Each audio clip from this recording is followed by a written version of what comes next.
കസിൻസൊക്കെ കൂടിയിട്ടേ പുതിയതായി തുടങ്ങിയ വാടാനപ്പള്ളി ഓഹോ ബീച്ചിലെ ഒരു ഔട്ടിംഗ് ആയി പോവാണ്. എല്ലാ കസിൻസും ഒന്നില്ല, ഞങ്ങൾ വളരെ കുറച്ച് പേരുള്ളൂ. അപ്പോൾ വായോ ഗൈസ്, നമ്മൾ അങ്ങനെ ഓഹോ ബീച്ചിൽ എത്തിയിട്ടുണ്ട്. ഇനി നമുക്ക് ഇതിനുള്ളിൽ പോയിട്ട് എന്തൊക്കെയാണുള്ളതെന്ന് നോക്കാം. ഇപ്പൊ നിങ്ങൾ വിചാരിക്കുന്നുണ്ടാവും ഓഹോ ബീച്ചിൽ പോണത് ഇത്ര വലിയ കാര്യമാണ്. ഇതൊക്കെ ഒരു രസമല്ലേ, ഞാൻ പോയി കണ്ട കാഴ്ചകളൊക്കെ നിങ്ങളങ്ങോട്ട് കാണട്ടെ എന്ന് വിചാരിച്ചു. അങ്ങനെ ഞങ്ങൾ എന്തൊക്കെയോ പറഞ്ഞുകൊണ്ട് ഇങ്ങനെ നടക്കാണ്. അപ്പോഴാണ് അവിടെ ഒരു ബെഞ്ച് കണ്ടത്. അപ്പോൾ പിന്നെ അവിടെ ഇരുന്ന് സംസാരിക്കാന്നായി പറഞ്ഞിട്ട് എല്ലാവരും ആ ബെഞ്ചിൽ കൊള്ളില്ല, അതുകൊണ്ട് ഞാനും തനുവും മാത്രം അവിടെ ഇരുന്നിട്ട് എന്തൊക്കെയോ സംസാരിച്ചു. അപ്പോഴാണ് അവിടെ ഇരുന്ന് ഓപ്പോസിറ്റ് നോക്കിയപ്പോൾ കണ്ടതാണ് മരം കൊണ്ട് എന്തൊക്കെയോ അവിടെ ഉണ്ടാക്കി വെച്ചിരിക്കുന്നത്.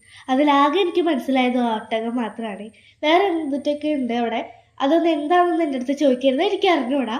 പിന്നെ അതൊക്കെ കണ്ട് അവിടെ ഇരുന്നപ്പോഴേക്ക് തന തന്നെ മേലെ വലിച്ചു കയറാൻ തുടങ്ങി. പിന്നെ തനുവിനെ അവിടെ നിന്ന് ഇറക്കി ഞങ്ങൾ എന്തൊക്കെയോ പറഞ്ഞ് അപ്പുറത്തെ സൈഡിലേക്ക്, അതായത് ബീച്ചുള്ള സൈഡിലേക്ക് പോകാൻ നിൽക്കുകയാണ്. അങ്ങനെ കടകളൊക്കെ കണ്ട് എന്തൊക്കെയാന്ന് നോക്കി പിന്നെ ഞങ്ങൾ അപ്പുറത്തേക്ക് ഓടാൻ നിൽക്കുകയാണ്.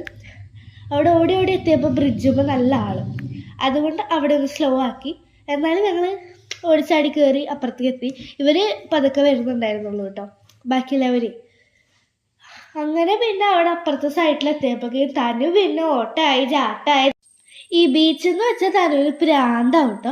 ഞാനവിടെ അടങ്ങി ഒതുങ്ങി നല്ല കുട്ടിയായി നിൽക്കുന്നുണ്ട്. സത്യം പറഞ്ഞാൽ അത്ര നല്ല കുട്ടിയൊന്നുമല്ല. അപ്പോഴാണ് അവിടെ രണ്ട് ഊഞ്ഞാലുള്ള കാര്യം തനുവിൻ്റെ കണ്ണിൽ പെട്ടത്.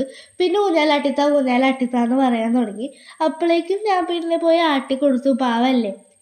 അങ്ങനെ അപ്പോഴാണ് അവിടെ അറിയണത് ബാൻഡ് സെറ്റൊക്കെ വരുന്നുണ്ട്. അപ്പോൾ അവിടെ പോയി കുറേ നേരം പാട്ടൊക്കെ കേട്ട് നിന്നു. പിന്നെ ഒരു കാര്യം കേട്ടോ, ഇത് ഞാൻ ഓഹോ ബീച്ച് തുടങ്ങിയ സമയത്ത് ഞാൻ എടുത്തു വെച്ചിരിക്കുന്ന വീഡിയോ ആണ്. എൻ്റെ മടി കാരണം ഞാനിത് അപ്ലോഡ് ചെയ്യാൻ കുറച്ച് ലേറ്റ് ആയിരുന്നുള്ളൂ. അപ്പോൾ ഇന്നത്തെ വീഡിയോ ഇത്രയുള്ളൂ. Tata bye bye, see U.